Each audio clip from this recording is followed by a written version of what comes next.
کہ میاں نواز شریف سے کس قسم کے سوالات کیے جائیں گے۔ صحافی میاں نواز شریف کو پہلے آگاہ کر دیتے ہیں کہ ہم آپ سے یہ سوالات کریں گے۔ میاں نواز شریف نے پرچی پر ان سوالات کے جوابات لکھے ہوتے ہیں، اور جس وقت یہ صحافی سوال کرتے ہیں میاں نواز شریف سے، تو میاں نواز شریف ایک فکس میچ کے تحت پرچی پہ لکھے ہوئے جوابات جو ہیں وہ پڑھ دیتے ہیں۔ لیکن حسین نواز کو اس قسم کا انوائرمنٹ اور اس قسم کا ماحول نہیں ملا اس انٹرویو کے دوران، اور اسی لیے ان کے لیے یہ ایک غیر متوقع سوال تھا کہ آخر آپ نے میاں نواز شریف کا یہ والا ٹیسٹ کیوں نہیں کروایا جس میں آپ یہ ثابت کر سکتے تھے کہ میاں نواز شریف کو کوئی زہریلی چیز دی گئی۔ اب اس سوال پر حسین نواز کے پاس چونکہ کوئی جواب نہیں تھا، تو وہ یہ کہنے لگے کہ اگر ہم لندن میں یہ ٹیسٹ کروا بھی لیتے تو معاملہ بڑا تاخیر کا شکار ہو گیا تھا، معاملہ بڑا لیٹ ہو گیا تھا۔ حالانکہ حقیقت یہ ہے کہ اس معاملے میں تو تاخیر کا سوال ہی پیدا نہیں ہوتا، کیونکہ میاں نواز شریف کے پلیٹلیٹس کے متعلق جو ہی یہ رپورٹس آئی تھیں کہ ان میں بہت غیر معمولی اتار چڑھاؤ آ رہا ہے، تو اسی وقت میاں نواز شریف کو بیرون ملک جانے کی اجازت مل گئی تھی۔ میاں نواز شریف لندن چلے گئے تھے، اور اس حوالے سے ہماری جو ڈاکٹرز سے بات ہوئی ہے ان کا کہنا ہے کہ اس قسم کے جو ٹیسٹ ہوتے ہیں وہ مہینوں پرانے بھی جو کیمیکلز ہیں ان کو ڈیٹیکٹ کر لیتے ہیں۔ اگر مہینوں پہلے بھی کسی کو کوئی زہر دیا گیا ہو تو تب بھی اس کے جو کیمیکلز ہیں وہ ٹیسٹ میں شو ہو جاتے ہیں۔ پھر حسین نواز سے یہ سوال کیا گیا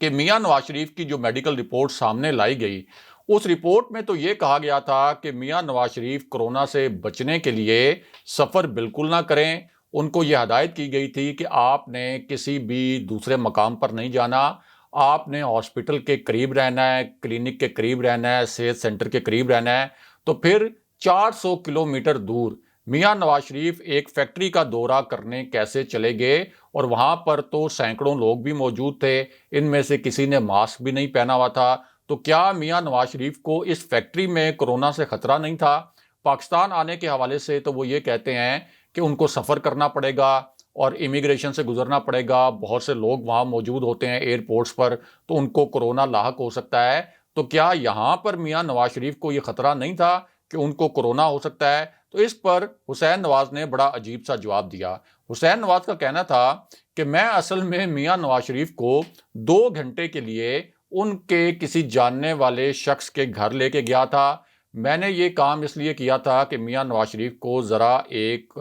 ڈیفرنٹ ماحول ملے، اور ماحول کی تبدیلی کے لیے میں میاں نواز شریف کو اس شخص کے گھر لے کے گیا، لیکن یہ شخص اچانک میاں نواز شریف کو فیکٹری میں لے گیا۔ یعنی میاں نواز شریف کوئی بچے ہیں کہ جن کو یہ شخص فیکٹری میں لے گیا، اور میاں نواز شریف کو نہیں معلوم تھا کہ کورونا کے SOPs کیا ہیں اور ان کو کورونا سے بچنا ہے، تو اس لیے ان کو کسی رش وغیرہ والی صورتحال میں نہیں جانا چاہیے۔ پھر حسین نواز نے کہا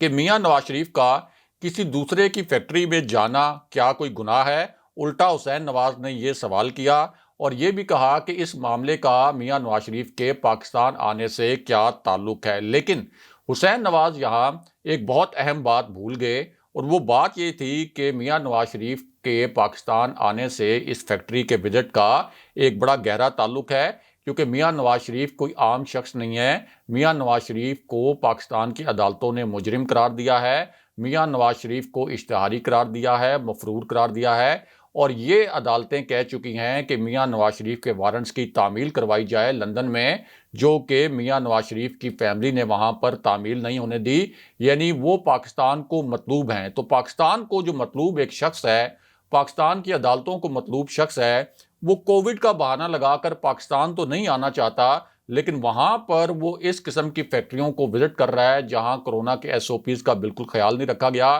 تو اس سے تو یہ ظاہر ہو گیا کہ میاں نواز شریف کا یہ جو پورا ایک بہانہ انہوں نے بنایا تھا پاکستان نہ آنے کے حوالے سے، یہ ان کا بہانہ مکمل طور پر ایکسپوز ہو گیا۔ اس کے بعد حسین نواز سے ایک اور سوال کیا گیا، اور یہ بڑا چبھتا ہوا سوال تھا۔ حسین نواز اس سوال کے لیے بھی ذہنی طور پر تیار نہیں تھے، کیونکہ ان کا خیال تھا کہ ان سے کوئی میٹھے میٹھے سوالات کیے جائیں گے، ایک فکس میچ ہوگا، اور وہ ان سوالوں پر فل ٹاس کی طرح کچھ چوکے چھکے لگائیں گے۔ لیکن یہ سوال بھی حسین نواز کے لیے بڑا بھاری ثابت ہوا،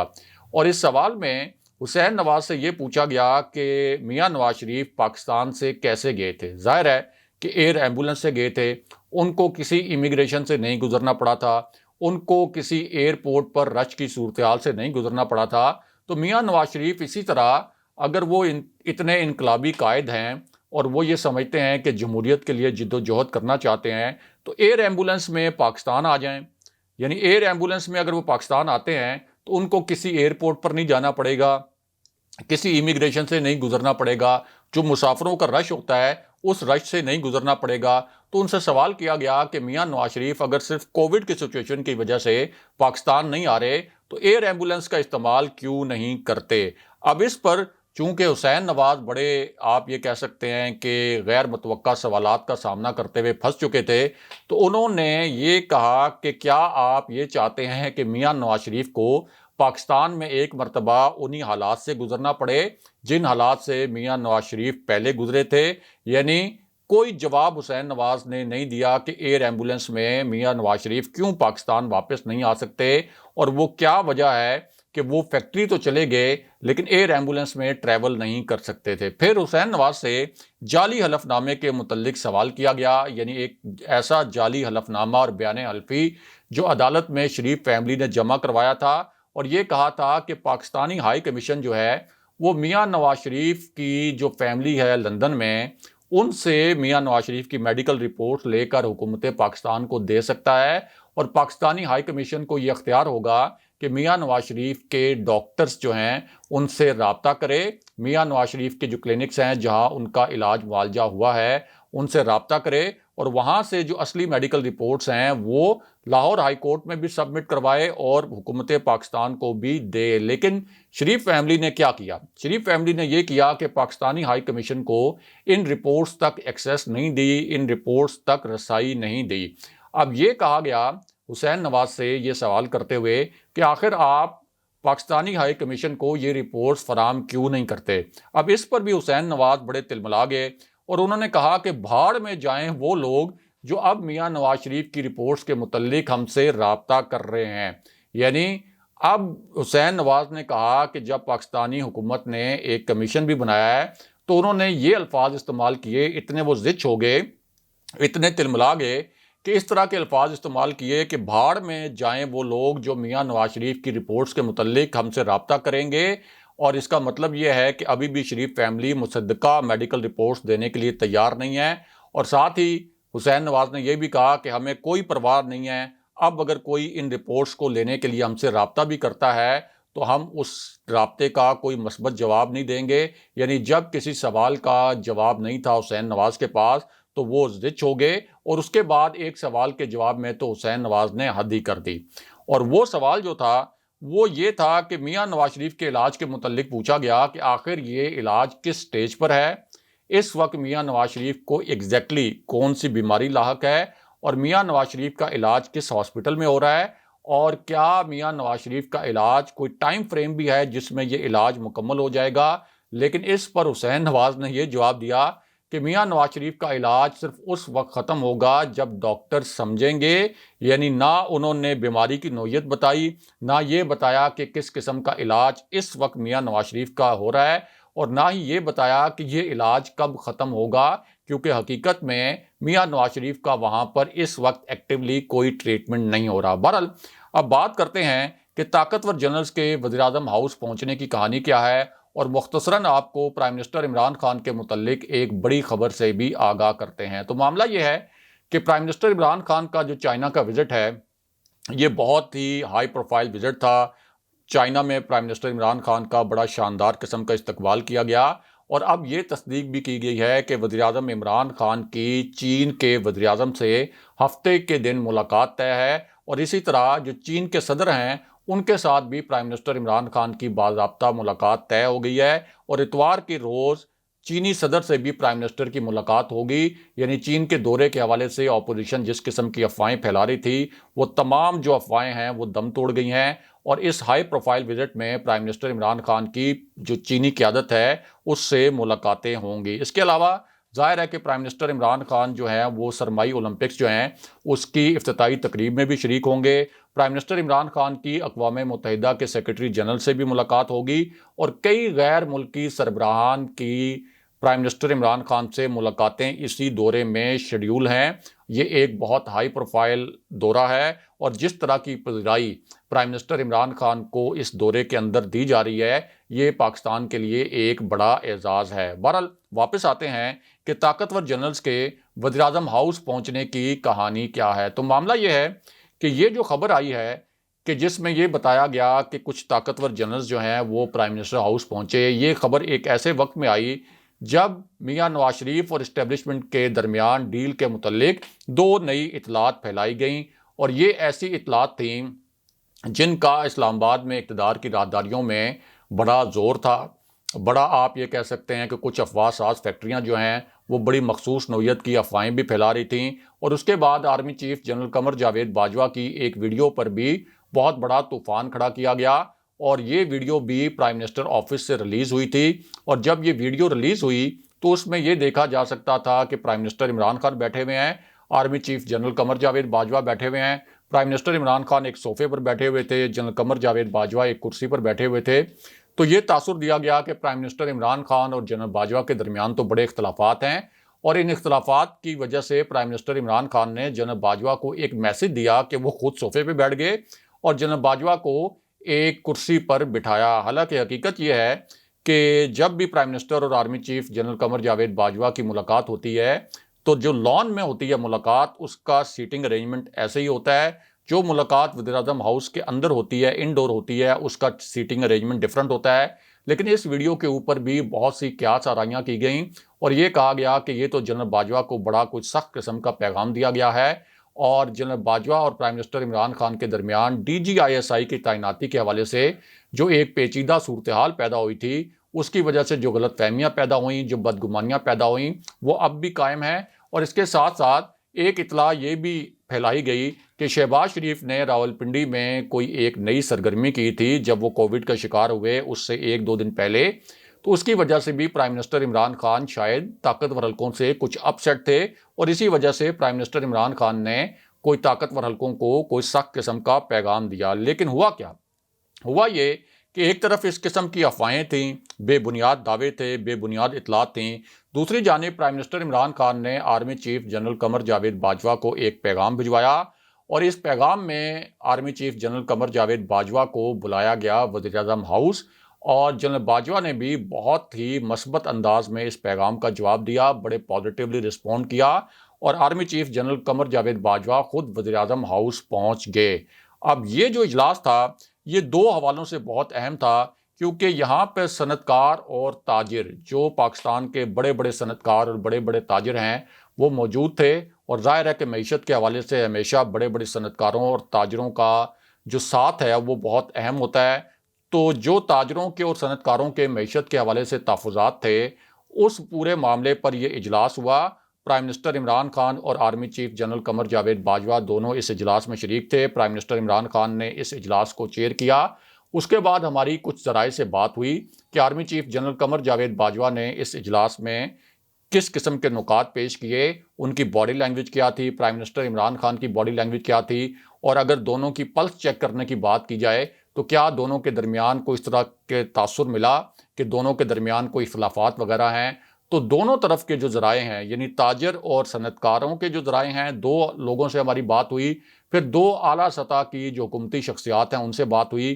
دونوں نے یہ کہا کہ army chief general Qamar Javed Bajwa کا اس اجلاس میں بہت پازیٹیو انپٹ تھا، پرائم منسٹر عمران خان کا بھی بہت پازیٹیو انپٹ تھا، اور army chief general Qamar Javed Bajwa نے ایک تہلکہ خیز جملہ بھی کہا اسی اجلاس میں، اور انہوں نے کہا کہ ہم حکومت کی ہر پالیسی کی حمایت کریں گے، یعنی پاک فوج حکومت کی ہر پالیسی کی حمایت کرے گی، ہر وہ قدم جو یہ حکومت معیشت کو بہتر کرنے کے لیے اٹھا رہی ہے ہم اس قدم کے پیچھے کھڑے ہوں گے، اور ساتھ یہ بھی کہا کہ ہم پوری طرح ایک منتخب حکومت کے پیچھے ایک ادارے کے طور پر کھڑے ہیں۔ اور ظاہر ہے کہ اس کا مقصد یہ بھی تھا کہ جو سٹاک ایکسچینج ہوتا ہے آپ کا، یا جو سرمایہ کاری کا ماحول ہوتا ہے، وہ سیاسی عدم استحکام کی وجہ سے متاثر ہوتا ہے۔ تو ایک لاؤڈ اینڈ کلیئر میسج دیا گیا army chief general Qamar Javed Bajwa کی جانب سے کہ ہم حکومت کے ساتھ کھڑے ہیں اور حکومت کی پالیسیوں کی حمایت کرتے ہیں، اور ہر طرح سے حکومت کا ساتھ دیں گے۔ دوسری جانب اسی اجلاس میں پرائم منسٹر عمران خان جس طرح سے احساس پروگرام چلا رہے ہیں غریب طبقے کو ریلیف دینے کے لیے، تو ایک بہت بڑا فیصلہ یہ کیا گیا، بہت پازیٹیو فیصلہ یہ کیا گیا کہ ان بڑے بڑے صنعت کاروں اور تاجروں کے ساتھ اس بات پر اتفاق رائے ہو گیا کہ یہ جو صنعت کار اور تاجر ہیں یہ اپنی کمپنیز میں جو مزدور ہیں ان کی کم از کم جو ماہانہ اجرت ہیں اس کو بڑھائیں گے۔ پرائم منسٹر عمران خان اور جنرل باجوہ کا یہ بڑا کریڈٹ ہے کہ اس سے غریب اور مزدور طبقے کو ریلیف ملے گا، اور اس طرح سے یہ جو ملاقات ہوئی ہے اس سے جو ڈیل کے متعلق اطلاعات پھیلائی جا رہی تھیں، اس ڈیل کے متعلق جو ایک غبارہ پھیلایا جا رہا تھا وہ غبارہ بھی مکمل طور پر پھٹ گیا۔ اگلے پروگرام تک کے لیے خدا حافظ۔